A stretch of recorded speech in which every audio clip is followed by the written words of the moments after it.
Boa noite a todas, todes e todos. Sejam muito bem-vindos ao Letras no Feminino. Estamos muito felizes com a presença de todos aqui hoje. O Letras no Feminino é um projeto do GEFES, Grupo de Estudos Feministas e Interseccionais, credenciado pela Universidade do Estado do Rio de Janeiro e certificado na base de dados do Diretório dos Grupos de Pesquisa do CNPq. É liderado pelo professor Maximiliano Torres, da UERJ-FFP, e conta com as pesquisadoras Liane Schneider, professora titular do Departamento de Letras Estrangeiras da Universidade Federal da Paraíba, Simone Pereira Schmidt, professora titular de Literatura Portuguesa da Universidade Federal de Santa Catarina e atualmente bolsista PAPD, do Programa de Pós-Graduação em Letras e Linguísticas PPLIN, e com a nossa convidada de hoje. Também fazem parte do conjunto de pesquisas do GEFIS os estudantes do mestrado em Estudos Literários do PPLIN, Douglas Ernesto Fernandes Gonçalves, João Cláudio Martins Araújo de Barros, Caio Rodrigues e Fernanda Ribeiro, além dos alunos da graduação em Letras da UERJ-FFP, Lisandra Barreto Menezes, Johanna Borges Simões e eu, Gabriel do Carmo Fernandes. Hoje, o Letras no Feminino conta com a presença da escritora Amara Moira. Amara Moira é travesti, doutora em Teoria e Crítica Literária pela Unicamp, com a tese intitulada As Indeterminações de Sentido no Ulisses, de James Joyce. Seus interesses intelectuais são muitos e múltiplos, vão da literatura ibérica medieval até a poesia contemporânea, passando por literatura erótica, estudos da tradução, de gêneros, e obras LGBTQIA+, principalmente as de autoria trans. É autora do livro E Se Eu Fosse Puta, de 2016. Atualmente está tirando do forno o monólogo experimental em Pajubá, a língua criada pela comunidade travesti, intitulado NECA. Obrigado pela sua presença e disponibilidade, Amara. Em nome do GEFIS, eu lhe dou as boas-vindas a essa edição do Letras no Feminino. Feliz demais de estar aqui com vocês. Gosto muito do Maximiliano, ele tem sido um parceiro, um grande companheiro nas minhas leads intelectuais. E aí, quando ele me chamou para participar aqui, para a gente tocar essa conversa, eu topei na hora, porque queria realmente estar aqui com vocês, conhecer melhor o trabalho aqui do grupo, um grupo do qual eu estou me aproximando, quero fazer parte, sim. Quem sabe o futuro que nos reserva, né? Isso, é um prazer o nosso te receber aqui hoje. Vamos começar então a nossa Você estava lendo o conversa. meu currículo Lattes, era isso? Não é? Eu preciso mudar Quase esse texto. Porque isso eu herdei, assim, é um Frankenstein, assim, de antes da minha transição, coisas que eu tinha escrito e deixei lá, e aí outras coisas que eu fui incorporando depois da transição, mas não é minha cara. Eu preciso fazer algo mais debochado, mais zoeiro, assim, né? Por mais que seja um currículo Lattes, né? Tem ali essa seriedade da universidade, eu preciso mexer isso, deixar um pouco mais minha cara agora.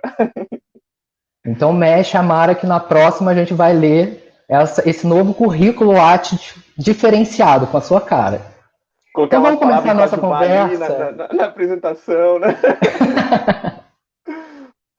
Isso mesmo. Vamos começar a nossa conversa. Amara, a sua tese de doutorado foi sobre Ulisses. Como foi esse encontro da escritora Amara Moira com James Joyce? O porquê dessa escolha? Bom, eu acho que assim, meu primeiro contato com o James Joyce, né, se deu quando eu estava no final da minha graduação, né. Naquele momento eu era medievalista, estudava literatura medieval, sobretudo as cantigas de escárnio e maldizer, estava preparando um TCC sobre as cantigas que tinham uma temática mais destacadamente, hoje a gente poderia chamar de LGBT, né? Então, as cantigas que focavam mais em questões da dissidência sexual, então as cantigas que tinham ali um cunho mais que abordavam a sodomia, né? Então me interessava muito esse tema. Eu ainda não tinha feito a minha transição, né? Então ainda não me entendia, não me colocava publicamente como Amara, né? E estava ali nesse momento me preparando para fazer um mestrado em literatura medieval, talvez em Portugal, né? Quando de repente eu teve uma disciplina inteira, um semestre inteiro para ler o Ulisses de Joyce. Eu entrei nessa disciplina como ouvinte e aí eu nunca mais consegui sair. Na verdade, consegui sair, né? Depois de 7 anos seguidos, fazendo mestrado, doutorado, emendando uma coisa na outra. Aí veio a minha transição, e minha transição conseguiu me afastar um pouco do Joyce, né? Mas esse afastamento, né, se dá porque também faz um tempo que eu tento evitar abrir aquela obra, porque se eu abro, ela me suga para dentro dela, né? Porque algo também o que aconteceu foi, de repente, me dar conta dessa obra, né, em que praticamente dá para você discutir tudo a partir dela. É como se ela se fosse ali uma espécie ela atraísse todos os assuntos, ela permitisse que tudo fosse discutido a partir do prisma que ela propõe, né? Em momentos tem brechas ali, tem momentos em que o personagem principal ele muda de sexo, ele pare 8 crianças, né? Tem 8 filhos, né? Tem momentos que dá para discutir então sexualidade, que dá para discutir gênero, que dá para discutir, dá para pensar se o livro é misógino ou se o livro está zombando da misoginia, né? Então, porque o personagem muitas vezes ele tem sim um comportamento bastante machista, né? Mas ao mesmo tempo, de repente você percebe que a própria narrativa de alguma maneira está expondo isso, escancarando esse aspecto meio violento desse comportamento machista, né? De objetificar a mulher, de objetificar o seu corpo, esse direito de olhar de forma invasiva para o corpo da mulher, né? E de alguma forma o livro mesmo está expondo e zombando desse procedimento, dessa característica. Então, ou seja, eu, quando começa a minha transição, me aproximo do feminismo, tento naquele momento, inclusive, romper com esse passado em que os meus grandes heróis eram heróis homens, eram grandes escritores, queria começar agora a trazer mais mulheres, inclusive começar a problematizar essas obras publicadas e produzidas por homens, começar a colocá-las, né, contra a parede, criticá-las, mas Ulisses sempre foi essa obra que, de alguma forma, escorregava da minha mão quando eu tentava prensá-la contra a parede, né? Então, outras obras, por exemplo, se eu pego um Capitães da Areia, do Jorge Amado, eu consigo pressionar aquilo contra a parede. Pego um Macunaíma, do Mário de Andrade, consigo pressionar aquilo contra a parede e propor uma leitura feminista que escancara aspectos que a gente não tem conseguido ver, e o próprio livro, de alguma forma, se recusa a demonstrar que ele está consciente disso. Mas quando eu pego Ulisses, todas as tentativas minhas de tentar pressioná-lo contra a parede, ele escorregou das minhas mãos e mostrou quanto eu não estava preparada para lidar com ele, né? Então acho que isso também acabou me sugando ainda mais, assim, né? Porque se eu já tinha essa paixão, essa admiração por esse livro antes da minha transição, antes de me envolver com debates de gênero, debates de movimentos sociais, depois que eu comecei a me envolver com tudo isso e percebi que ele se mantinha de pé, ele se mantinha como uma obra provocadora, apesar de tudo isso, apesar de todas essas outras perspectivas que eu estava trazendo agora, isso só fez com que eu aumentasse ainda mais a minha admiração e o meu interesse nessa obra, né? Então, de alguma forma, o que eu posso dizer sobre minha relação com Ulisses é essa obra me sugou, né? Então, eu estava me preparando para ser medievalista e, de repente, eu me tornei uma joyciana, né? E um dos motivos, né? Acho que isso dialoga também bastante com a minha... Você perguntou da escritora Amara, né? Não só da crítica literária, da acadêmica, né? Mas da escritora, é que o que eu vejo nessa obra é um ouvido atento, um ouvido aberto para escutar, né, essas narrativas que estão circulando, essas palavras que estão circulando e que ainda não receberam registro no dicionário, que ainda não receberam a atenção dos filólogos, dos linguistas, dos estudiosos da língua, né? Então essas palavras que estão vivas, estão circulando por aí, a gente nem conhece, nem se dá conta disso. Palavras que são familiares quando a gente escuta, mas quando a gente vê escrita, a gente fica chocado. Assim, nossa, a palavra não existe, não é assim que escreve, né? Então o Joyce ele tinha esse ouvido aberto para essa sintaxe que estava circulando, para essas palavras que estavam circulando, para as transformações que as palavras iam assumindo. Ele está como o primeiro uso de inúmeras palavras do Oxford, por exemplo, do principal dicionário da língua inglesa. E aí acho que de alguma forma ele me ensinou isso. Ele me ensinou a estar escutando de fato o que a gente está falando, como a gente está produzindo. E quando eu penso especificamente na comunidade travesti, ali é um lugar onde as palavras ainda não foram descobertas. As palavras que a gente usa ali, elas ainda circulam muito pouco pela universidade, circulam muito pouco pela sociedade de forma ampla. Elas estão ainda muito restritas a quem tem um convívio mais íntimo com essa comunidade, né? E aí, então, quando eu começo a me dar conta desse monte de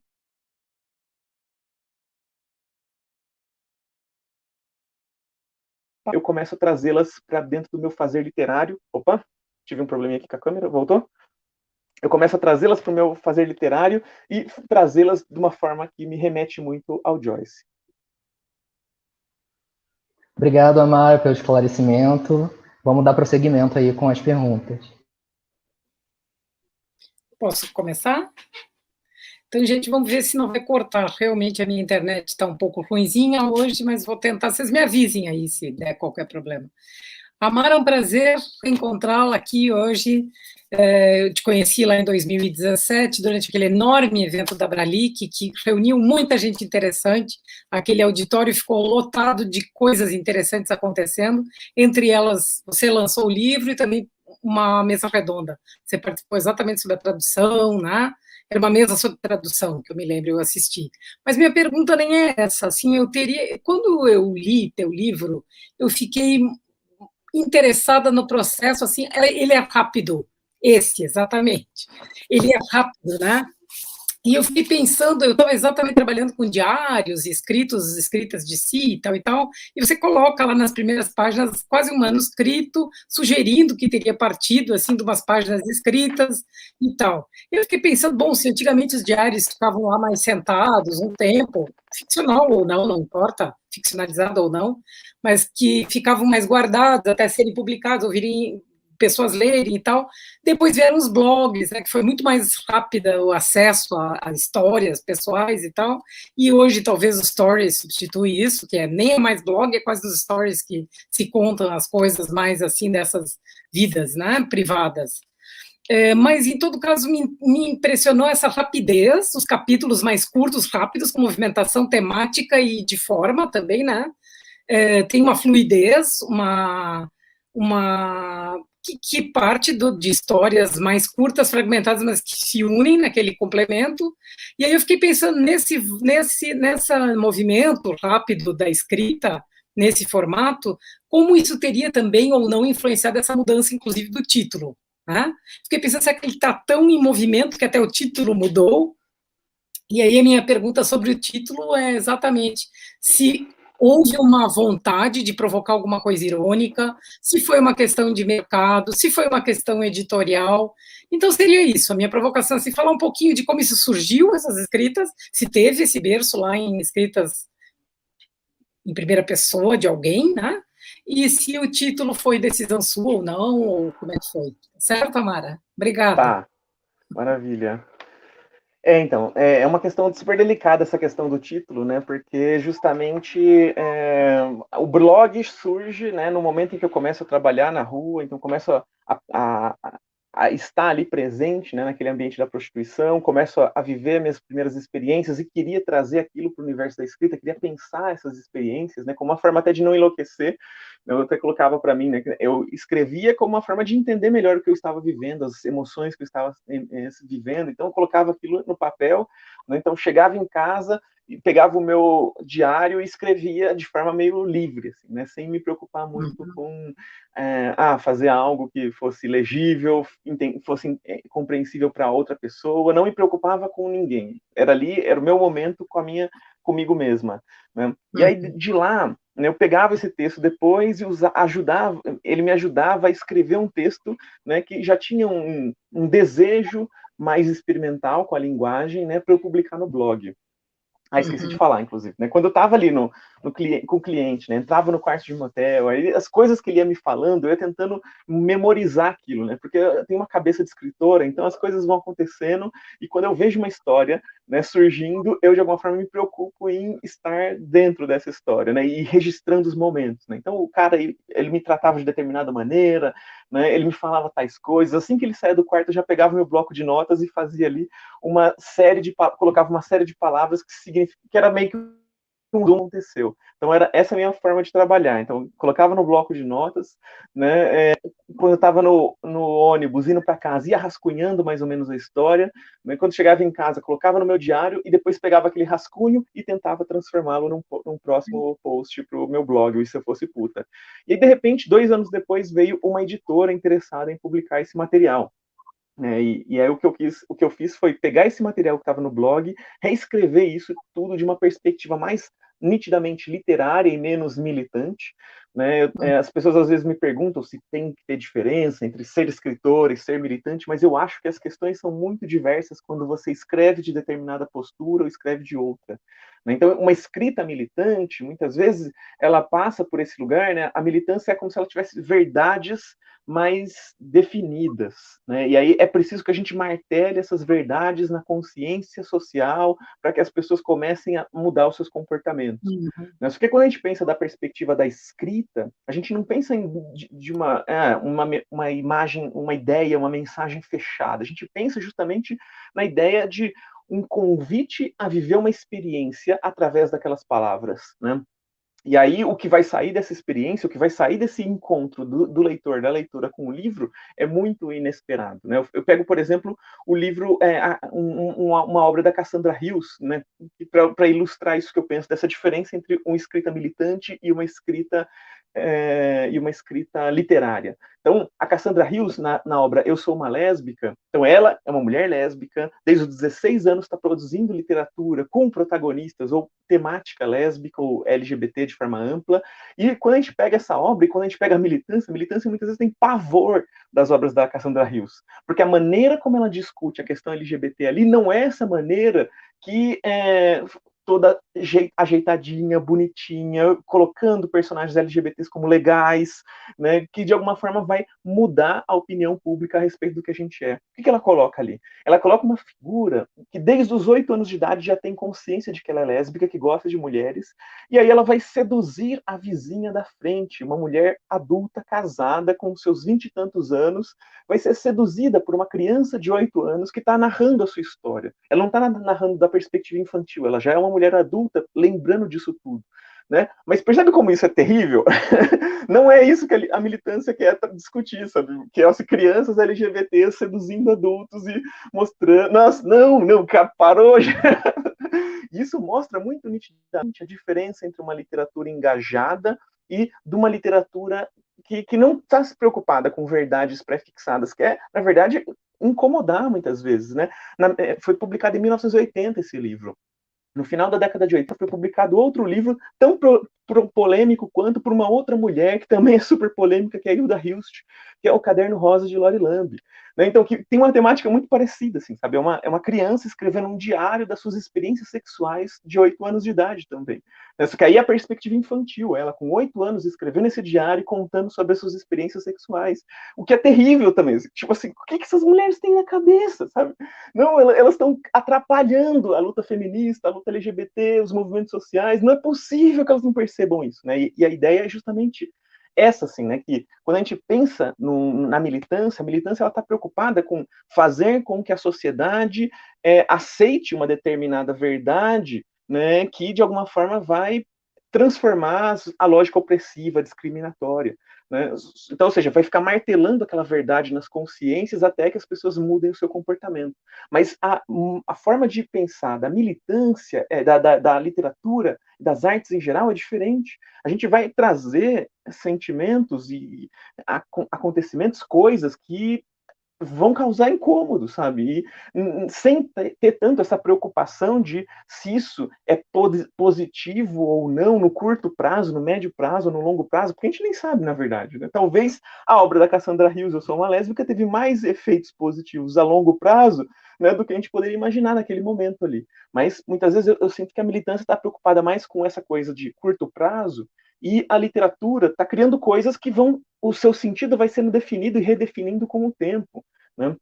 Então, sei lá, é meio estranho isso, assim, né? E quando eu escrevi o E Se Eu Fosse Puta no blog, ali tinha um propósito militante nítido, sabe? Eu queria que as pessoas aprendessem a respeitar prostitutas, travestis, e para isso eu estava tentando trazer um pouco dessas narrativas do que a gente vivia no cotidiano. Né? Só que quando eu fui quando eu fui transformar isso em livro, eu quis que isso, de alguma forma, fosse mais do que só um texto, né, que estivesse martelando as consciências com essa verdade. Né? É preciso aprender a respeitar prostitutas, é preciso aprender a legitimar as narrativas que elas estão trazendo. Né? Eu precisava de alguma coisa que fosse diferente. Assim, né? Então, o que eu queria era justamente convidar as pessoas a sentirem aquilo que eu imagino que senti no momento em que eu estava vivendo aquelas experiências. Então, eu trouxe para o papel tentei trazer para o papel as experiências que eu tive, de forma que quem me lesse vivesse aquelas experiências comigo e pudesse tirar as próprias conclusões disso. Né? Aí, ou seja, não estou mais preocupada se você vai ver de outra perspectiva as prostitutas, as travestis, eu quero que você viva aquilo, e depois de viver aquelas experiências, pelas palavras que eu escolhi, você tire as suas próprias conclusões.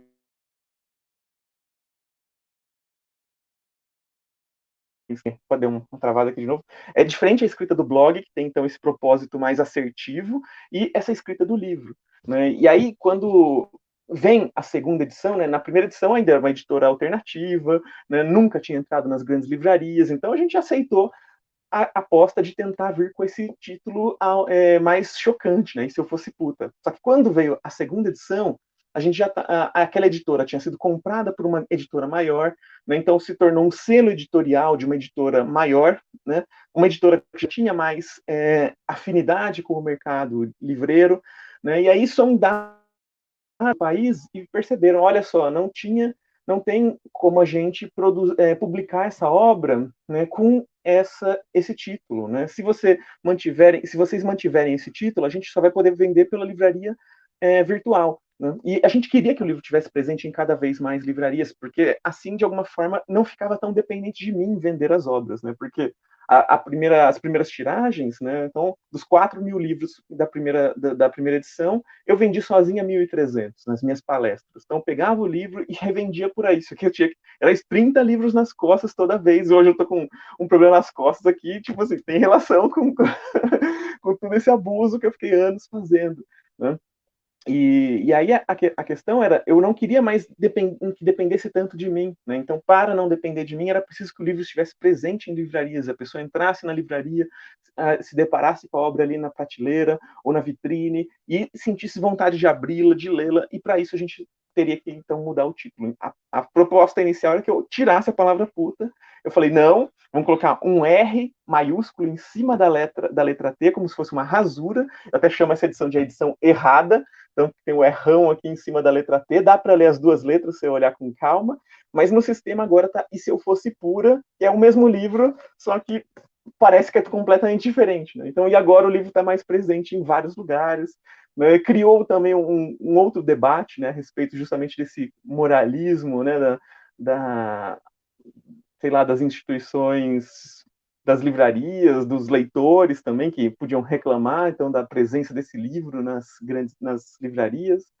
Então, ou seja, a gente discutiu um pouco essa hipocrisia, porque se a gente pega, por exemplo, um Gabriel Garcia Marques, que ganhou o prêmio Nobel, aí ele pode escrever um livro com a palavra puta na capa, né? Memórias das Minhas Putas Tristes, mas se é uma travesti contando experiências que ela viveu em primeira pessoa, né? Mesmo uma travesti que nem o Joyce, que está escrevendo ali uma escrita toda experimental, né? Toda trabalhada, né? Mesmo assim, eu não tenho blindagem suficiente para garantir que esse livro esteja circulando nas livrarias, né? Muito obrigada, achei que fosse isso mesmo. Estou satisfeita com a resposta. É surpreendida que ainda na primeira década do século XXI a gente tenha esse tipo de pensamento editorial. Ótimo, obrigado, viu?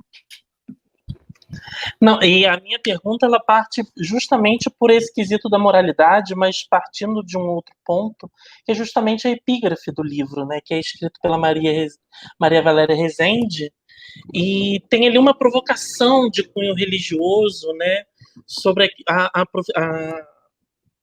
prostituição, propriamente dito, né, como Jesus acolheu essas minorias naquele tempo e hoje os seus seguidores têm um comportamento completamente diferente de rechaçar aquilo que não está dentro dessa oligarquia patriarcal que nós vivemos.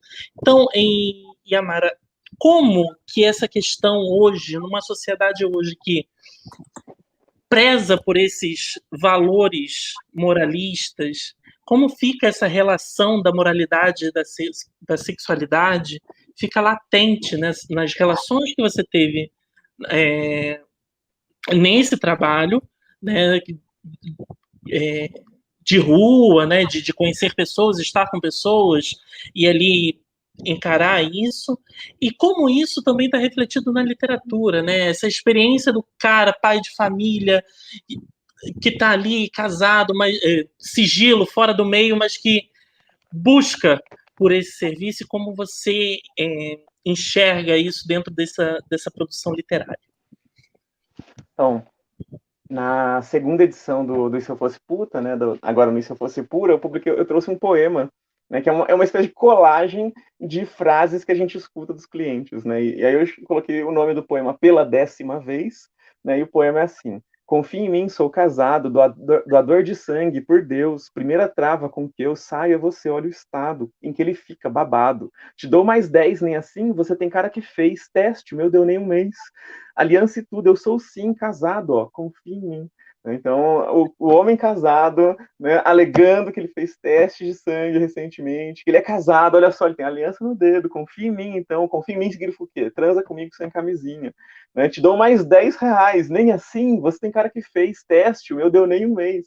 Né? Então, e alegando também esse por Deus, né, juro por Deus, que, então, ou seja, esse jogo todo, né, dessa moralidade absurda, né? Então, esses pressupostos completamente equivocados, né? Então, olha só, eu sou casado, confia em mim, eu estou jurando por esse teste, não tem nem um mês, confia em mim. Eu te dou mais dinheiro, nem assim você confia em mim.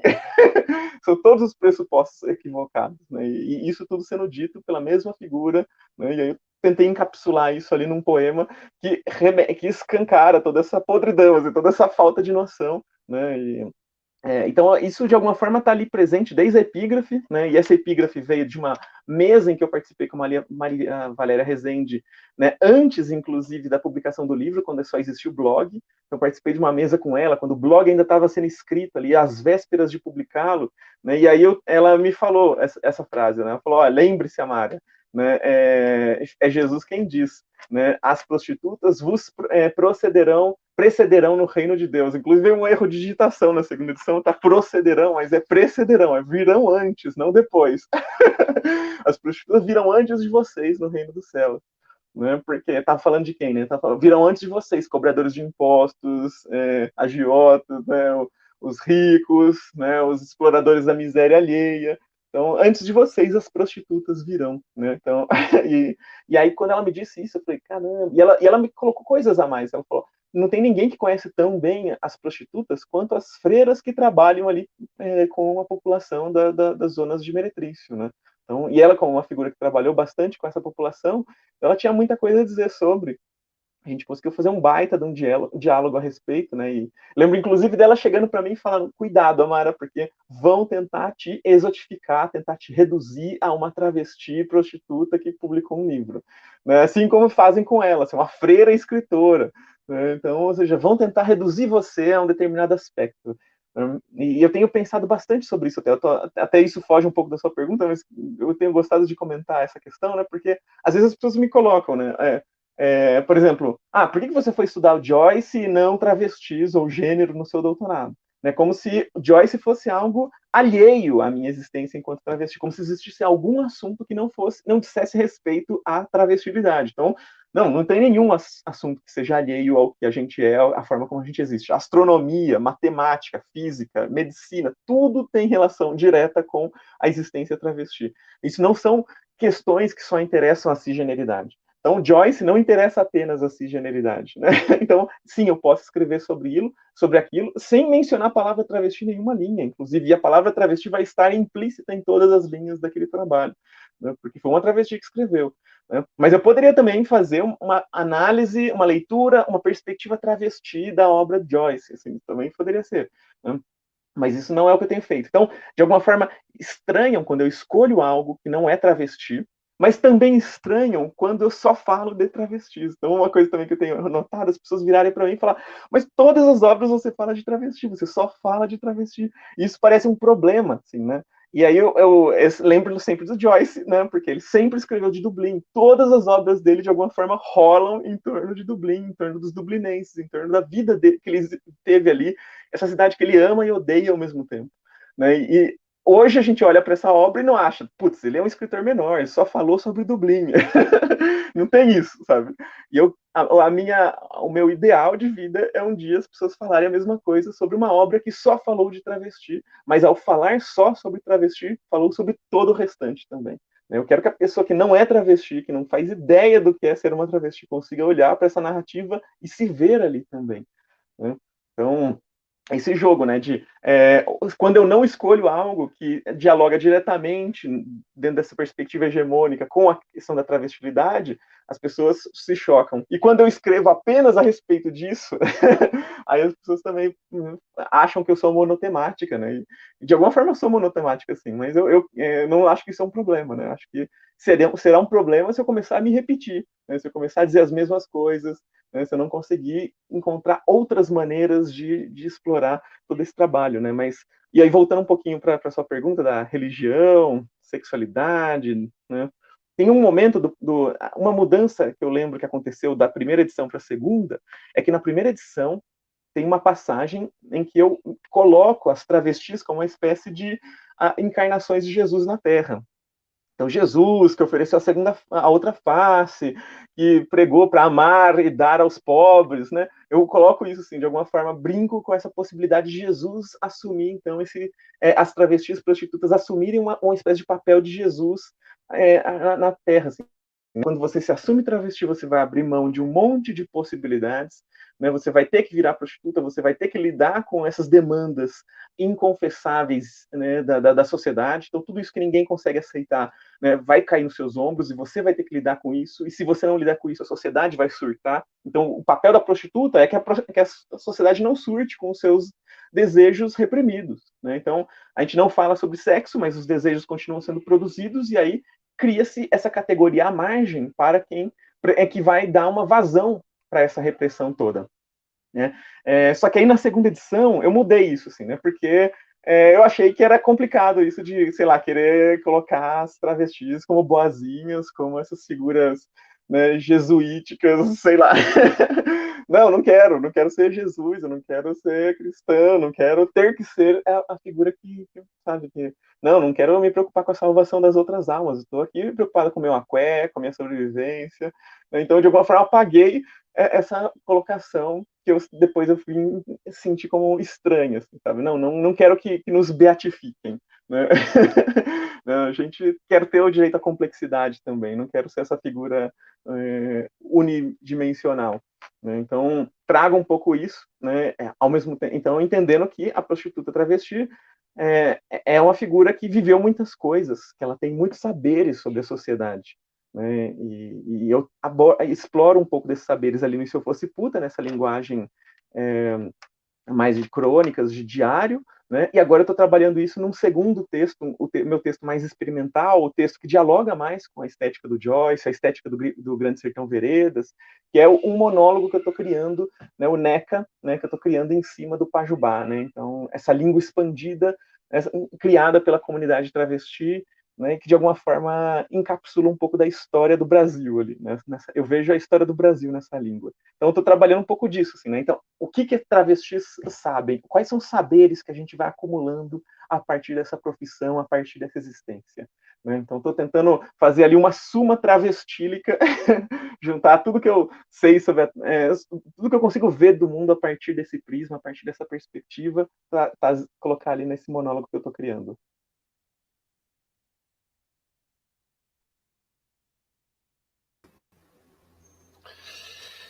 Amara, querida, eu vou agradecer de novo, o Gabriel já fez isso, mas eu vou falar de novo, agradecer enormemente a sua prontidão, a sua boa vontade, a sua empolgação, né, de atender ao meu convite, ao convite do grupo, né, que era um desejo grande do grupo, discutir com você.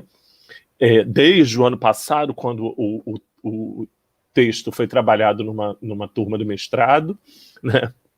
Você vinha sendo falada o tempo todo, e conseguiu um espaço na sua agenda também, porque com o trabalho remoto, a gente vai para 3, 4, 5, 6 lugares no mesmo dia, né?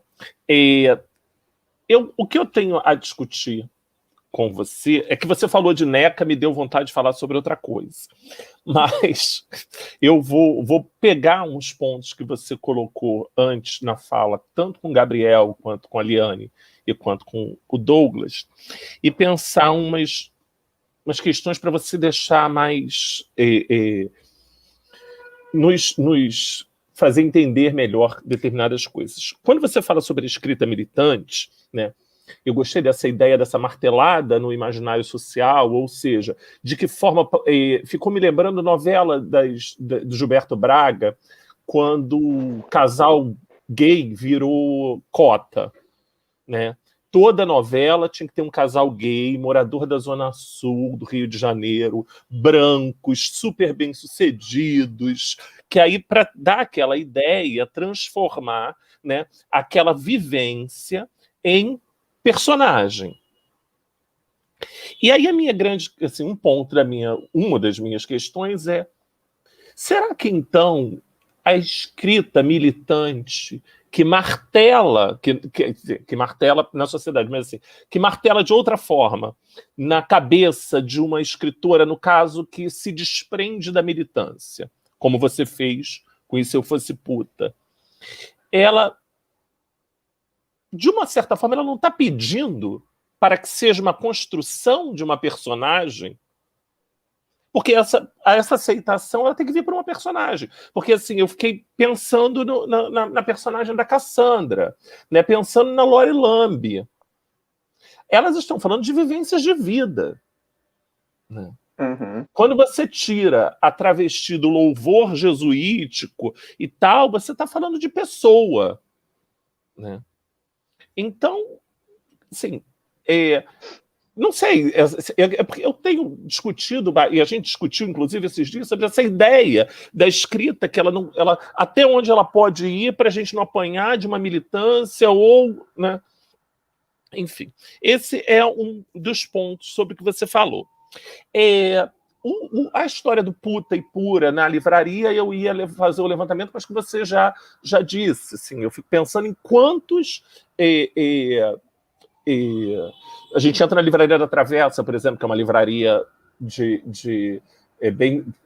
bem frequentada, não no sentido de gente de bem, mas assim, muito frequentada, né? Uma livraria que vive muito cheia. Tem lá um monte de livros de autores, geralmente homens, com palavrões na capa, né? E algumas mulheres cis. Mas eu fico pensando... E olha que eu ando bastante em livraria, agora nem tanto por conta da pandemia. Mas assim, onde estão as travestis?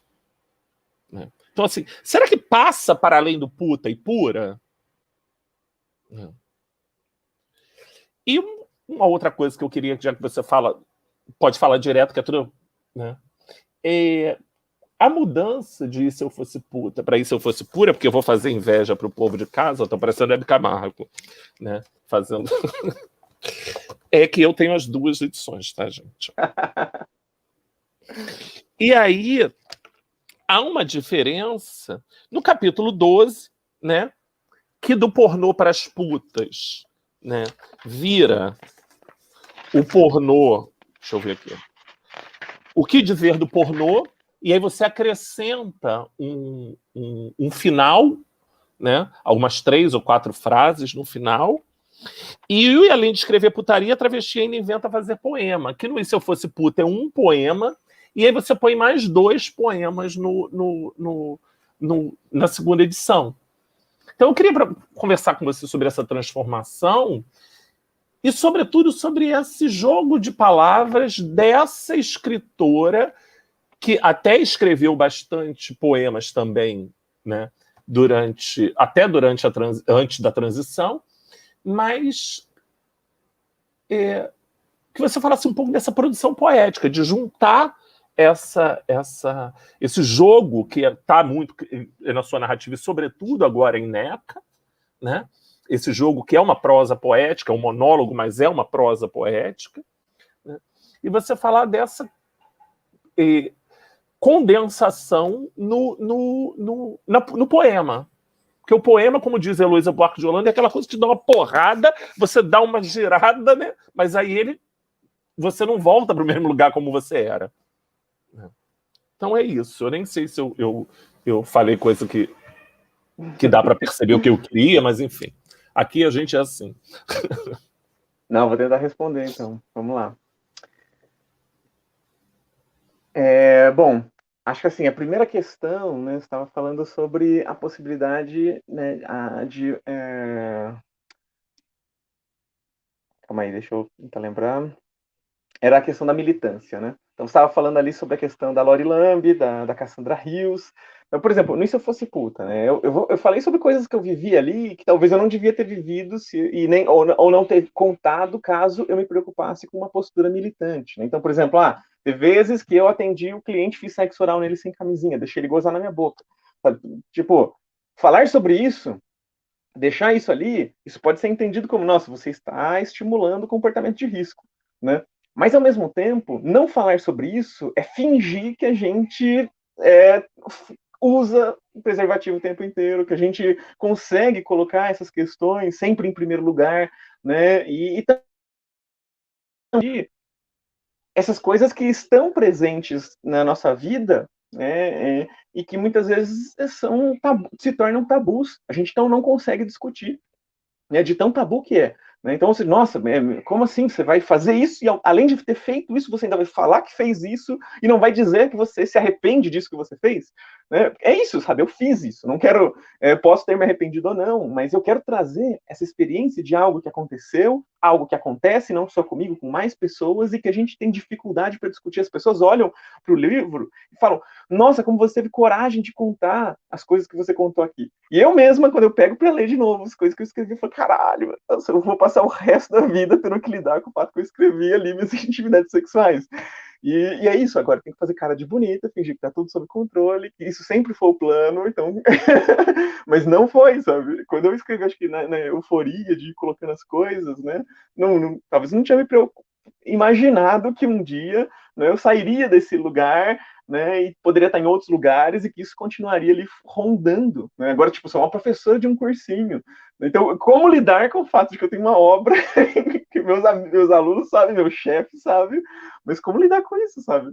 Eu lembro, no meu primeiro ano de Descomplica, né, quando eu tô dando aula no cursinho, um dia eu estava dando aula, foi uma aula gigantesca, foi a primeira aula gigantesca, 4.000 alunos acompanhando a aula ao vivo, e aí um aluno falou: gente, eu dei um Google na professora, ela é prostituta. E aí os outros alunos: cala a boca, seu preconceituoso, nada a ver. E aí a monitora lendo isso, eu não estava lendo isso, eu fico na aula, eu só sei algumas perguntas que a monitora pinça e manda para mim para eu responder na aula. Mas depois que acabou, ela veio me falar isso. Ela falou: os alunos começaram um puta bate-boca discutindo se eu era prostituta ou não, e se eu fosse e dizer isso era preconceito ou não, sabe? E o caramba, só vou ser demitida amanhã. Então, ou seja, é essa relação, sabe? Mas, ao mesmo tempo, é preciso... Eu gostaria de acreditar que falar sobre as nossas intimidades sexuais não exige coragem, mas exige nesse ponto que a gente vive, nessa sociedade que a gente vive. Então, você traz esses aspectos, e esses aspectos são chocantes, né? Então, as pessoas muitas vezes me falam: você queria mostrar que travestis podem ser... você queria, então... romper com os estereótipos envolvendo a travesti, e você que poderia não ter se prostituído foi se prostituir, escreve sobre isso, falando sobre a prostituição. Você não está reforçando estereótipos de gênero, estereótipos a respeito das prostitutas? Tipo, talvez eu esteja, mas junto eu tô mostrando que travestis que se prostituem podem escrever um livro e podem, tipo, dar uma palestra a respeito desse livro. Sabe? Será que isso não é algo que rompe também com as expectativas? Não é algo que rompe com os esperados? Né? Então, não sei, sabe? É um jogo mais complexo, né? E quando eu vejo, muitas vezes eu sinto que a militância ela se prende muito a essas verdades que já estão meio certas. A gente tem uma certa pressa também nessa militância da internet, nesse imediatismo de ler a coisa e já tem uma resposta, já tem uma interpretação pronta. Não tem essa coisa de raciocinar, de escrever um texto de alguma forma tentando criticar para ver se na escrita esse texto, essa crítica se sustenta, né? E submeter isso não como um ataque pessoal, mas como justamente uma reflexão a respeito da obra e da cultura, sem personalizar. Tá, essa figura disse isso, mas isso é reflexo de uma cultura que pensa e que produz figuras que pensem desse jeito. Então, não é o problema só o indivíduo. Né? Então, às vezes, eu sinto essa dificuldade. Né? A militância ela cobra algo mais fechado, né, em termos de sentido. E o que define a literatura é essa abertura, essa coisa que fica se ressignificando. Né? Então, pego, por exemplo, o Dom Casmurro. Né? Durante 50 anos, os primeiros 50 anos de publicação da obra, ninguém levantou a possibilidade de que a Capitu não tivesse traído o Bento Santiago.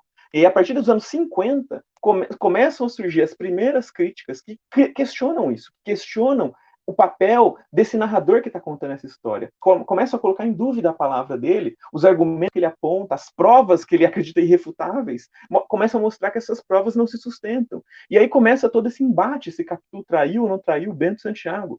Né? E aí, hoje, a gente consegue ler essa obra, não como uma obra de se a Capitu traiu ou não traiu, mas uma obra que fala sobre como homens se comportam quando eles têm desconfiança das suas parceiras. Isso muda radicalmente. Então, ou seja, essa não é uma obra sobre Capitu adúltera, essa é uma obra sobre como homens se comportam quando eles desconfiam das suas companheiras, e o que eles são capazes de fazer. Então, eles são capazes de isolá-la socialmente, são capazes de violentá-la, são capazes muitas vezes de matá-la, são capazes de quase cometer o assassinato do próprio filho, como ele próprio coloca no livro, né? Ele coloca veneno e oferece para o filho quase toma, porque ele acha que o filho, na verdade, é filho do amigo e não dele. Então, ou seja, como homens se comportam quando eles desconfiam das suas companheiras. E aí esse livro passa a se tornar uma obra feminista. Então a gente começa a olhar para Machado de Assis como uma figura que tinha uma percepção à frente do seu tempo a respeito de questões de gênero. E o que, de repente, se você pega essa perspectiva e joga para outras obras dele, você consegue perceber que isso, de alguma maneira, está presente em outras obras também, não é um ponto ao acaso que surge no Machado. Não é todo escritor que a gente consegue fazer isso, não. Né? Então, de alguma forma, é isso, né? Durante 50 anos a obra foi lida de uma maneira, de repente ela começa a ser lida de uma forma completamente outra, né? E isso que se espera de uma obra literária de fôlego, né? Que ela tenha essa abertura, que ela dê conta de sustentar múltiplas leituras e dialogar com novos debates que vão surgindo, né? Então, de alguma forma, quando eu penso essa questão da militância, eu sinto uma certa pressa, porque os objetivos, muitas vezes, da militância são de curto prazo. A gente precisa para ontem que as travestis parem de ser assassinadas. Né? Então, nem critico o fato do imediatismo, muitas vezes. O imediatismo, muitas vezes, tem a ver com a gente precisa para ontem dessas mudanças. Né? Mas, ao mesmo tempo, esse imediatismo tem um custo. Né? Ele pode acabar jogando na fogueira coisas que podem ser muito úteis. Né? Ele pode também sacrificar, né, a maturação de uma transformação que vai se dar a longo prazo e que vai ser muito mais benéfica do que essas pequenas movimentações e conquistas a curto prazo. Eu fico pensando assim, hoje a gente tem uma visibilidade que nunca a gente teve, mas também em 2018, Bolsonaro se elege com kit gay, mamadeira de piroca e Jesus é travesti. Né? Então, 3 fake news que dialogam diretamente com a comunidade LGBT. Né? Então, ou seja, olha só, né? A gente conquista muita coisa, mas a forma como a gente conquista e também a forma como a gente se impõe na sociedade também acirra essa polarização e acirra essa aversão por parte de quem não faz parte da comunidade, possibilitando que figuras como Bolsonaro se elejam. E nem estou falando que ele se elegeu por conta da militância LGBTQIA+, mas que isso teve um papel importante ali. As nossas conquistas tiveram um papel importante. Aí, quando a gente coloca na balança, a gente conquistou um monte de coisa, mas elegeu o Bolsonaro. Né? Tem que pesar essas coisas. Né? Tem que pesar também sei lá, a reação a tudo aquilo que a gente conquistou, as coisas que os lugares que a gente chegou, as coisas que a gente conseguiu fazer. Né? Tem a conquista em si, tem a reação a essa conquista que também deve ser considerada. Né? E aí eu sempre lembro de um texto, né, o Silviano Santiago, ele fala sobre o homossexual astucioso. E ele contrapõe 2 exemplos de militância. Ele fala de uma militância, essa que a figura levanta a bandeira e meio que escancara o fato de ser pertencente a um grupo minoritário, né, e que fala que essa militância consegue objetivos a curto prazo. Né? Consegue, então, você escancara a violência, você escancara o seu pertencimento ao grupo, né, e aí conquistas são feitas com base nisso. Né? Mas, de alguma forma, ele defende ali que isso não é muito positivo para uma transformação a longo prazo da sociedade, para criar uma sociedade que saiba conviver com a diferença. Né? E ele contrapõe, então, outras maneiras de fazer militância, ele propõe ali algumas outras formas de pensar militância, uma militância mais malandra, mais brasileira, que ele vai chamar. Né? E eu gosto muito dessa forma como ele está pensando, assim, porque, de fato, eu reconheço que as nossas conquistas, elas vêm de forma muito rápida, mas também a reação foi muito violenta. Né? Então, a gente perdeu muita coisa também. A gente está sofrendo agora as consequências dessas conquistas que a gente conquistou de forma tão rápida. E aí, quando eu penso na literatura, acho que a literatura ela funciona mais como uma coisa subterrânea, sutil. Né? Você enreda o leitor nessa leitura ele vai tirar suas consequências de lá, mas junto ele vai sair transformado dessa leitura. Né? Eu fico pensando no Grande Sertão Veredas, que é uma obra hiper gay, é uma obra muito bicha, né? Um cara que está ali durante 600 páginas falando de como ele está sofrendo por estar apaixonado pelo jagunço, melhor amigo dele. Né? Só que as pessoas rotulam esse livro como um amor, ou como um romance heterossexual cisgênero, por conta que elas divulgam o que acontece nas últimas 10 páginas, né? Tentam salvar quem for ler esse livro dessas experiências, né? Dessa experiência de se colocar na pele, né, nas palavras de uma figura que está sofrendo por estar apaixonada pelo melhor amigo. Né? Mas, ao mesmo tempo, o livro continua causando incômodos, o livro continua mexendo com quem se permita lê-lo. Né? Então, é algo mais sutil, né? A transformação é mais gradual, mais leve, mas é uma transformação que está aí, que vai sendo feita, né? vai mexendo com as nossas consciências. Né? Não sei, eu fico pensando nisso. Atualmente, eu tenho apostado mais nessa forma de lidar mais discreta, mais sutil, que a literatura tem, né? E não tanto nessa coisa mais direta do panfleto, de um texto que escancara o que a gente quer dizer, que diz de uma forma muito direta o que a gente quer dizer. Eu tenho preferido essas outras maneiras. Né? E por isso, inclusive, eu aceitei essa transformação do puta para pura. Achei que, inclusive, colocando esse R, colocando essa rasura na capa, isso virava uma denúncia também, né? Uma denúncia dessa hipocrisia. Né? E também acredito que tem a ver com o fato de eu ser travesti, que esse livro não pôde ir com esse título. Né? É o conteúdo, é a autoria, né? São as palavras pecaminosas que a gente usa, mas que ficam disfarçadas se a gente conseguir colocar um título que não escancare elas. Né? Tem um monte de aspectos. Eu esqueci a sua última pergunta. Como que era mesmo? O que você chama? Eu também já esqueci. Eu acho que eu falei. Não, é sobre essa questão da construção poética. Da poesia. Uhum. Então, não, na verdade, eu acho que era eu era poeta. Eu escrevia poesia só. Eu inclusive tinha uma fascinação pelos Irmãos Campos, pelos concretos, né? E tinha um certo desdém pela prosa. Achava que a prosa era preguiçosa, né? Porque os prosadores, eles gastavam palavras demais, os poetas eram mais econômicos, né? Então, essa coisa meio Ezra Pound... o Ezra Pound tem menos isso, mas os Irmãos Campos, os concretistas, tinham bastante isso, né? De achar que a prosa, de alguma forma, a não ser que fosse uma prosa experimental igual Finnegan's Wake, nem Ulisses era suficientemente experimental. Né? Então, o restante é como se ficasse sempre meio aquém, assim, né? E eu compartilho um pouco disso, então eu só escrevia poesia, ficava ali brincando com as palavras, né? Fazendo da escrita uma espécie de uma experiência laboratorial, assim, de ficar aproximando uma palavra da outra, colocando elas no tubo de ensaio, testando as reações perto da outra, né? E escrever para mim era isso, né? E acho que depois da minha transição, né, eu comecei a experimentação, ela continua sendo importante, mas junto com a experimentação eu senti falta de um propósito, né? Um propósito que não precisa estar escancarado, né, como um panfleto. Né? Então eu falo sempre sobre travestis, né? Eu vou obrigar as pessoas que forem me ler a se pôr na pele de uma travesti. Né? Mas não de uma forma a passar verdades mastigadas, passar uma moral da história. Né? Você vai tirar suas consequências, se responsabilize pelo que você vai fazer do meu texto. Né? E aí, só que depois da transição, eu virei mais prosadora do que poeta. Agora eu escrevo um poema a cada ano, sei lá, não consigo mais escrever poesia como eu escrevia antes.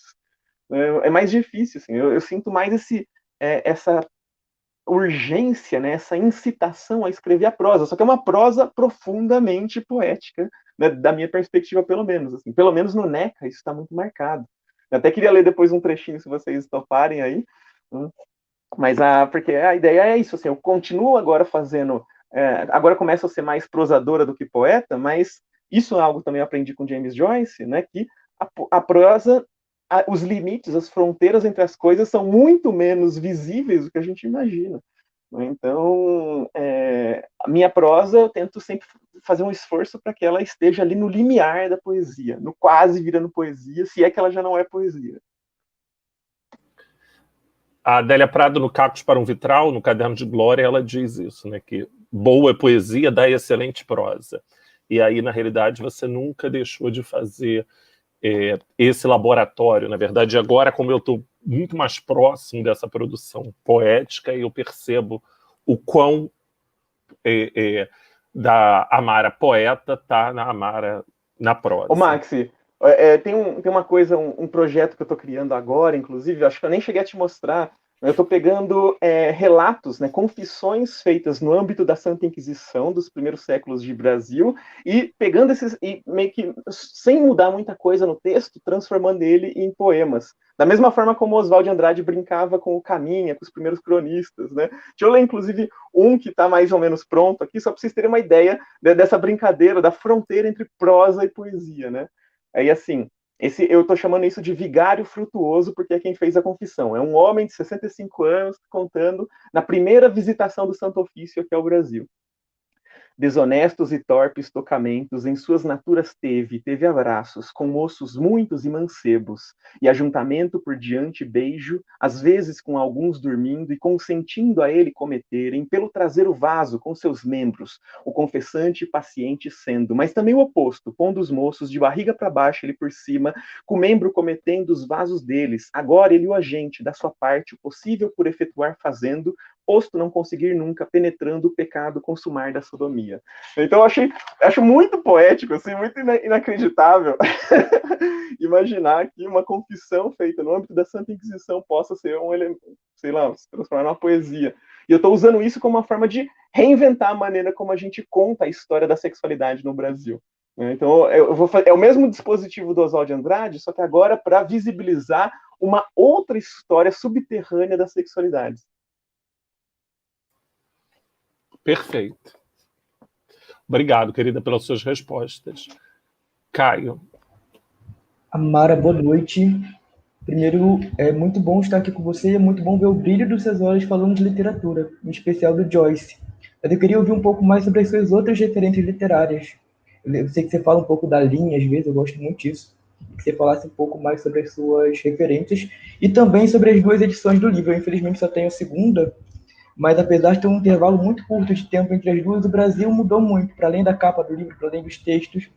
Como foi lançar a primeira versão e como tem sido lançar a segunda agora, né, nesses dois Brasis que a gente tem um intervalo tão curto de tempo.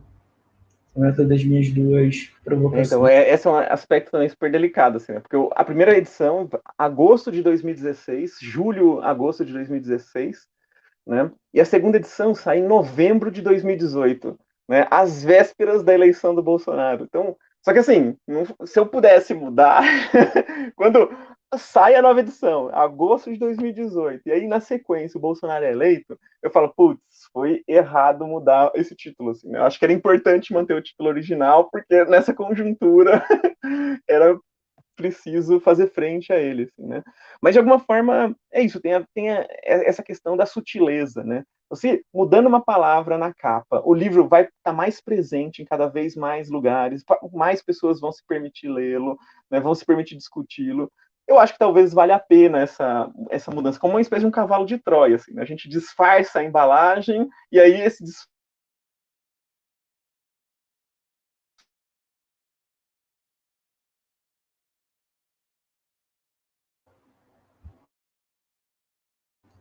Travou? Alô? Voltou. Alô? Alô?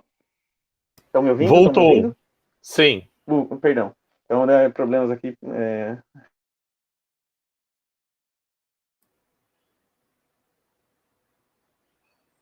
Travou outra vez.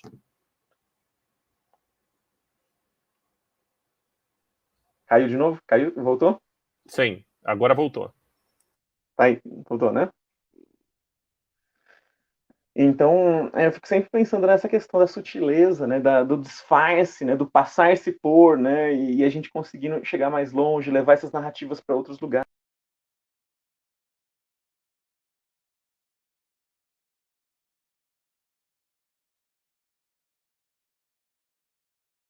Caiu de novo? Caiu? Alô? Voltou. Voltou? Uhum.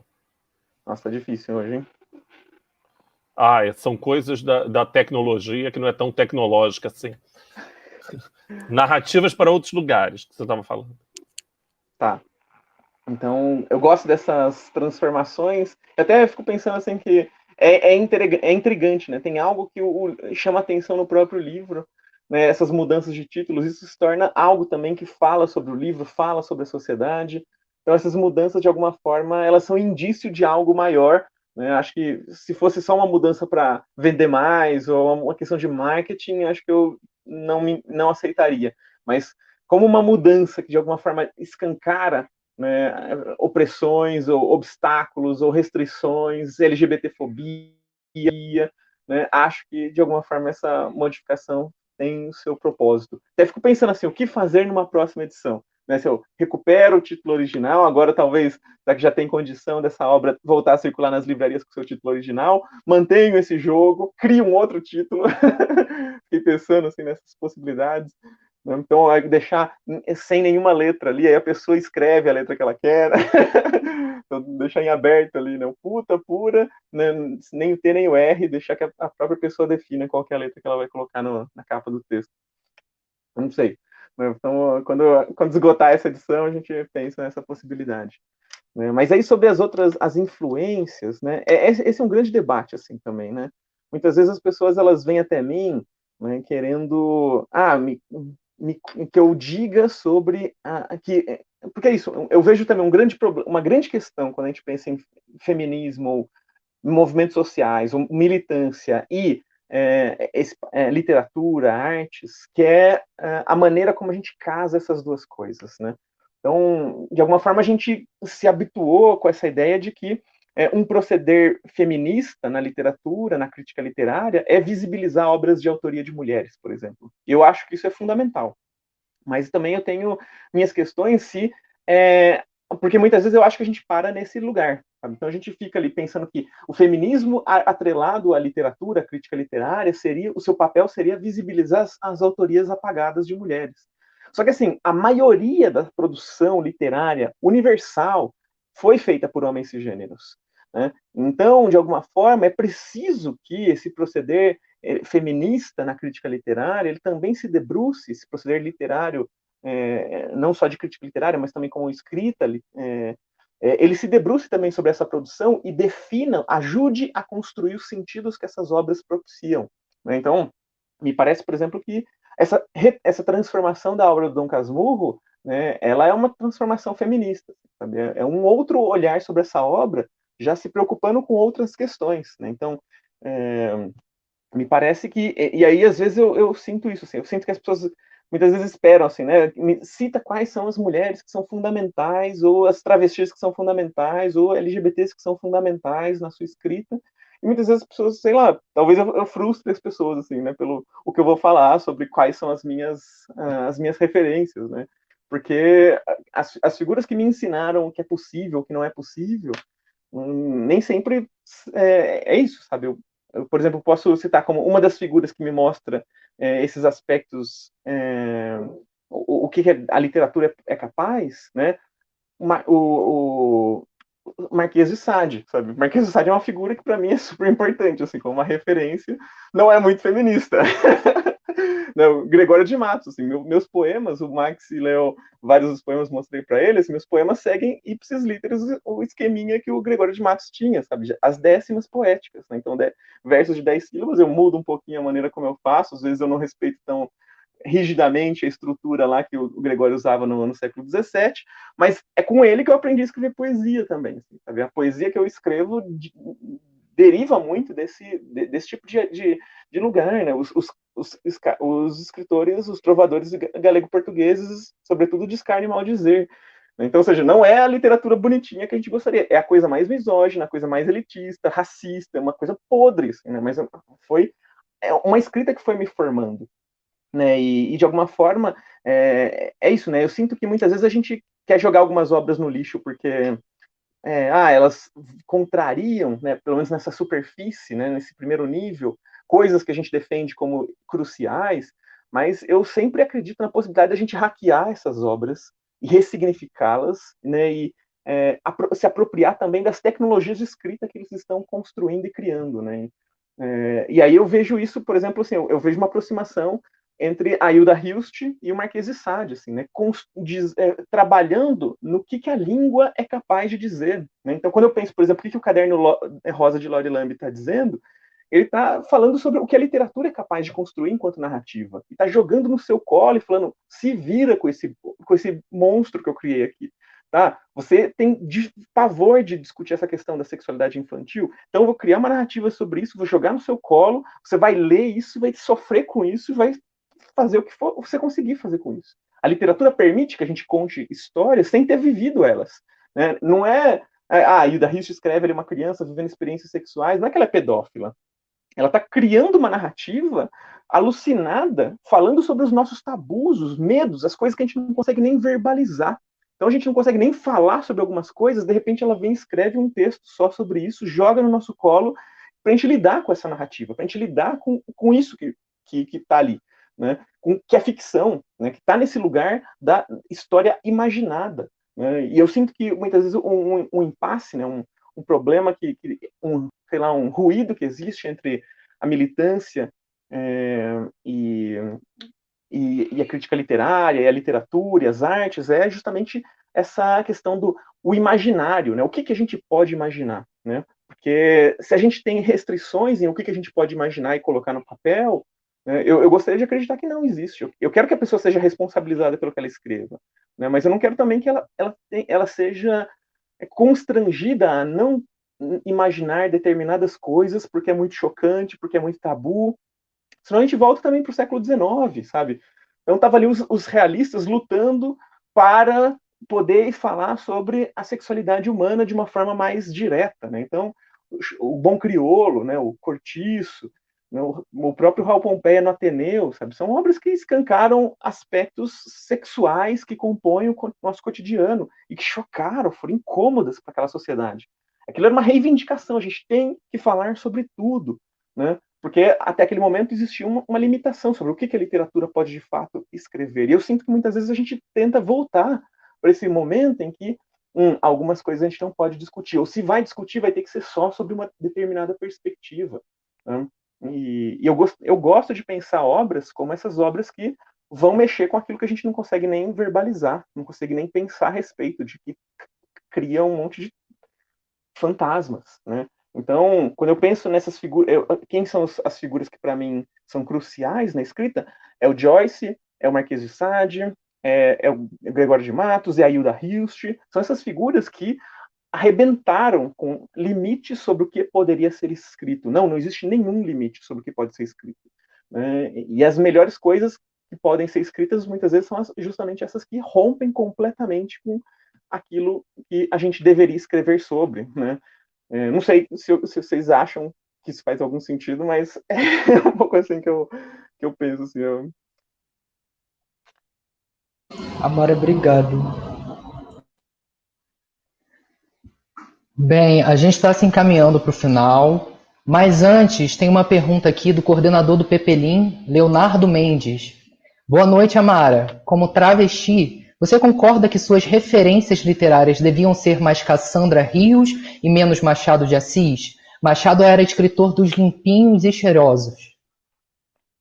É justamente disso que eu estou falando, sabe?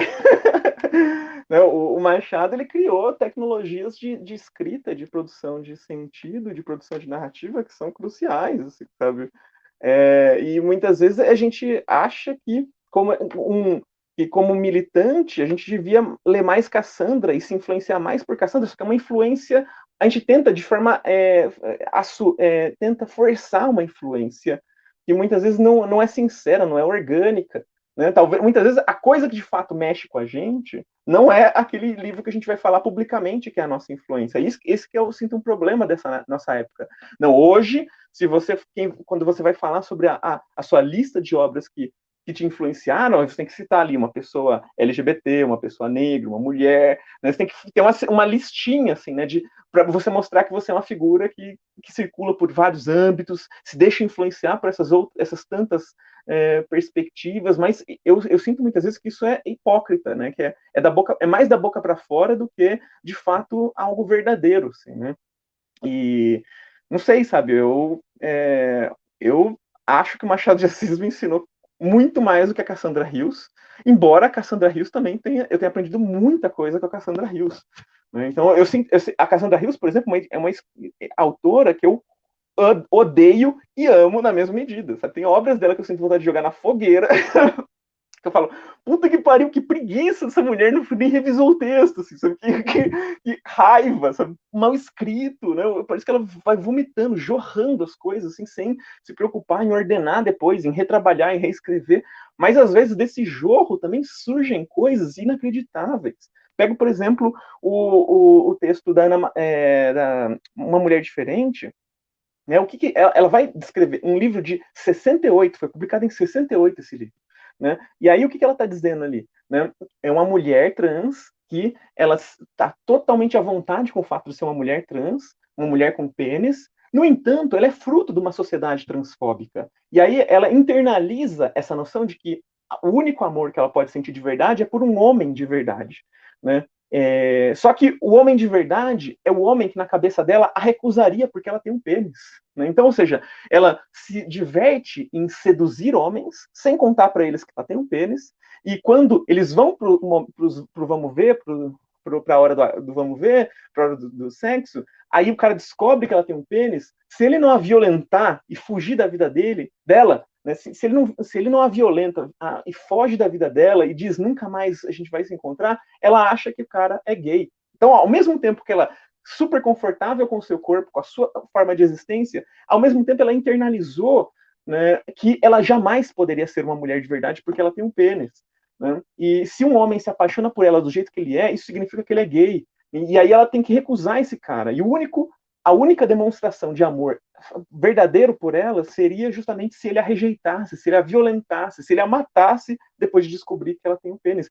Isso é profundamente verdadeiro ainda hoje. Ainda hoje, na comunidade travesti, a gente tem essa coisa de querer o homem de verdade. E o homem de verdade é aquele que, se você encostar na bunda dele, ele te dá um tapa, ele nunca vai olhar para o seu pênis, ele nunca vai querer dar o cu para você, ele nunca vai olhar para o seu pênis, né? Então, é aquele homem que é o homem de verdade, macho o tempo inteiro, bruto, viril, né? A gente ainda tem. Só que esse homem é, por definição, o homem que nos odeia, o homem que nos quer morto, que quer que a gente morra. Né? Então, é intrigante isso, assim. Essa figura que nos odeia, essa figura que é incapaz de nos aceitar do jeito que a gente é, porque se ele for capaz de nos aceitar do jeito que a gente é, significa que ele não é um homem de verdade, não é o homem com o qual a gente pode se sentir amada. Né? Então, essa contradição está lá numa mulher diferente. Ela com uma lucidez inacreditável para 68, no momento que, sei lá, eu não consigo imaginar que a comunidade trans fosse já abundante o suficiente, ela tivesse uma intimidade com essa galera a ponto dela conseguir perceber isso e trazer isso para o livro. A imaginação dela consegue colocar isso. Só que é isso. Alguns livros, então, ela vai trazer coisas surreais, né? E essa é uma narrativa que ainda é difícil de discutir ainda hoje na comunidade trans, então ela já está discutindo pioneiramente isso na década de 60, né, e algo que ainda hoje é difícil que a gente discuta, mas, no entanto, ela tem outras tantas coisas super delicadas e problemáticas, né, então, nossa, de reforço aos estereótipos de gênero, né, de atitudes machistas, de obras, né, que parecem muito reacionárias, né, o que elas estão defendendo, só que é isso, é estranho, é conflituoso. Então, numa perspectiva temática, da forma de trabalhar determinadas coisas, a Cassandra Hills, ela mexe comigo absurdamente. Né? Mas o que eu gosto no Machado é a maneira como ele constrói a narrativa. Então, ele constrói com mais consciência, ele assume mais esse trabalho, né, em cima da linguagem, da coisa da reescrita, né, de ter um pouco mais de consciência sobre o que aquele texto está propondo, né, qual os limites da interpretação dele. Né? Não sei, eu não sei explicar, mas eu não tenho nenhum problema em ser influenciada pelo Machado de Assis, ou pelo Marquês de Sade, ou pelo Grande Sertão Veredas, ou pelo Joyce. Não tenho problema mais. Né? Eu quero estar em contato com uma literatura muito variada, muito ampla, né? Mas eu não quero me obrigar a ter que, sei lá, escancarar traços de uma influência artificial de alguns autores ou autoras só para posar de desconstruída, assim, sabe? Se isso acontecer, aconteceu. né? Mas eu não quero forçar isso, assim, né? Eu acho que a gente tem coisas a aprender com o Fernando Pessoa, a gente tem coisas a aprender com Camões, assim como tem com a Carolina de Jesus, assim como tem com a Clarice Lispector, com a Cassandra Rios, né? E às vezes me parece que existe uma pressão para que a gente rechace determinadas obras que sempre estiverem em evidência, como se fossem obras que têm pouco a nos dizer hoje. E elas têm muita coisa para nos dizer hoje ainda. O que você acha, Maxi? Me salva dessa pergunta aí. Não, eu concordo com você. Acho que, na realidade, a pergunta do Léo, ela vem muito e pensar uma questão muito canônica, né? Mas a Cassandra realmente tem... A Cassandra escreveu muito, né? Ela escreveu muito além da conta. 5 obras por ano, sabe? Então não podia ser bom. Alguma coisa tinha que ser salva, outras não. Mas eu acho que a literatura está aí para isso, exatamente, né? Por isso que a gente lê século XVIII, século XVII, século XVI. A gente lê como leitor do nosso tempo atual. A gente não simplesmente viaja no tempo e lê sem percepção crítica, né? E fica tudo o que significa. A escritora de E Se Eu Fosse Puta é a medievalista, é a joyciana, é tudo que você leu, né? É machadiana. É isso. Bem, gente, o papo está muito bom, mas a gente está já terminando. Mas antes você falou que ia ler um trecho do NECA. Você vai ler para a gente esse trecho? Posso ler aqui? Pode, por favor. Então, vou começar a ler então um trechinho. O texto ele está publicado aqui na Resistência dos Vagalumes.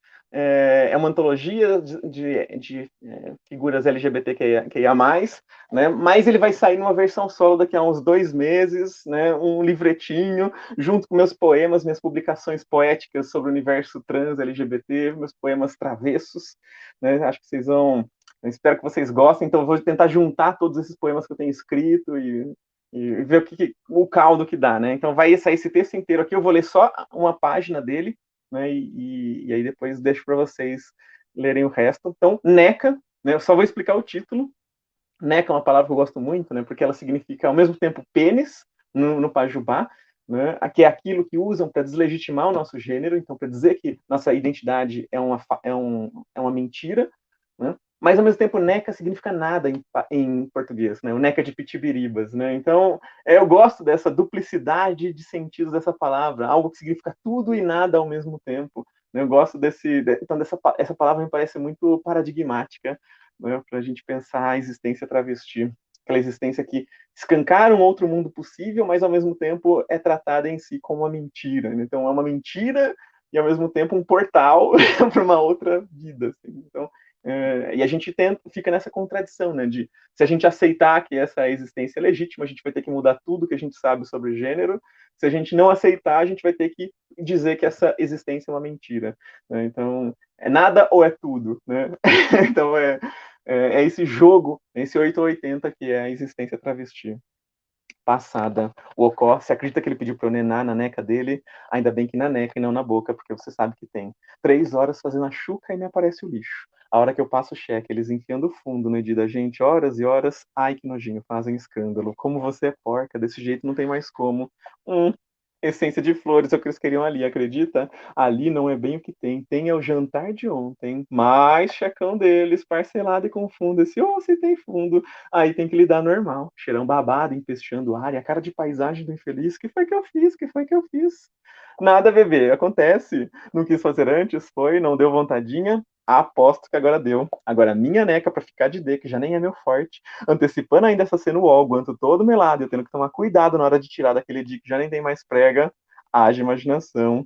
Bicha, às vezes você faz umas caras e bicho não é que tô te xoxando, não. É Pajubá, viu? A língua das bichas. Aqui é tudo travesti. Só fica aqui por um tempo você já vai catando. Eu nem penei tanto, acho. Acho que só fui indo, ouvindo, falando aqui um pouco outro ali. Igual quando eu tava em Madrid, tinha que dar o truque no castelhano. Soy brasileña, carinho, te gusta? Las mariconas se quedavam doidas com a gente. Doidas. Lá aqui, Onde for, o povo é tudo doido. Não é só dar o comer que eles querem, não. Querem também cunete. Olha o que eles têm coragem, mona. Tascar a linguona. E aí eles fazerem, ok, pode ficar à vontade, boca é sua. Mas e a cara de pau de perguntar se eu faço? Arrepio só de pensar, aquele de suado, cheio de pelo, nem o fofi gritando, só os tarzanzinhos de pendurado. Uou, uou, uou, uou. Aí oral, que nem sempre sem guanto, aquela neco uó, último banho sabe-se lá quando, e que a gente ainda chupa se deliciando o sacão peludo, pelancudo dele. Fora o leitinho na boca. A minha. E todos, parece até ensaiado. Confia em mim, sou casado, doador de sangue, sei. Anel no dedo até tem, mas de trás já virou pulseira de tanta neca que rodou ali, a maioria no pelo, aposto. Conheço! Edivaldo, você não me engana nada. Fui brincar ali com o dedinho, conhecer o terreno, 1, 2, 1, 2, ele quase engoliu minha mão. Só imagina a necometragem do lixo. Depois vem se arreganhando pra cima de mim, querendo por 100, ver se eu deixava entrar, a maricona toda desentendida. Que esquecer, senhor. Como eu odeio essas trucosas malditas. Viu? Só vez ou outra. S'il vous plaît, obrigada. Não, obrigada é merci. Merci beaucoup, grazie mille, tá, meu bem? Aí comanda Levi, quase igual ao português. Je t'aime, tutti lo sanno, très bien, bonsoir, é fini. S'il vous plaît, eu dimenticato, me excuse. Te digo assim que lembrar. Tudo que aprendi foi na rua, igual Bajubá. Lá eu falei, pá, bicha. Você acha que eu sei? Você acha? Eu acho que é com bá. Bebe. Enfant, Madoveraio, oui, François, meu sonho ir pra Paris. Me viram onde me puserem, gata, adoro um close. As bichas são rodadas, vão pencas pra Europa. Portugal nem conta. Espanha, Itália, França, quase nossa segunda casa. Inglaterra e States já não tem tantas, porque é mais difícil entrar e a língua é babada igual alemão, mas ainda assim tem umas. Tem em todo lugar, só olha site de anúncio dos classificados. Produto de exportação não é só futebol, não. Acho que travesti até mais. Também belíssimas. É abrir o jornal na Itália e você já vê IVAdos na primeira página. Aí o Ocó diz que tem uma fidanzata brasiliana e na hora, na lata, mas é transexual? Perguntam. E se for, eles não têm vergonha, não. Pegam na mão, chuchuzão na cara, e mesmo assim, lei pra lá, lei pra cá, ali é lei. Quanto mais necão, mais lei, aliás. Se não fosse um bando de vicioso, tudo querendo necão e sem guanto, na Itália o babadinho reina. E em euro a conversa é outra. Ó o perigo. Era o paraíso. Pra mim não dava mais. Voltei.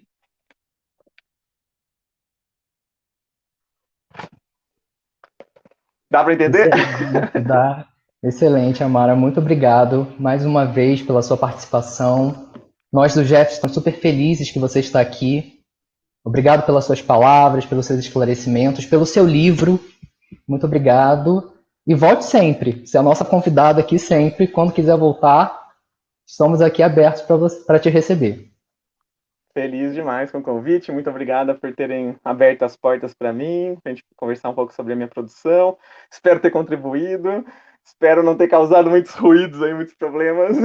Mas se tiver causado também, a gente pode sentar mais vezes para conversar e continuar esse debate que é profundo, é necessário. A gente precisa fazer cada vez mais coisas assim.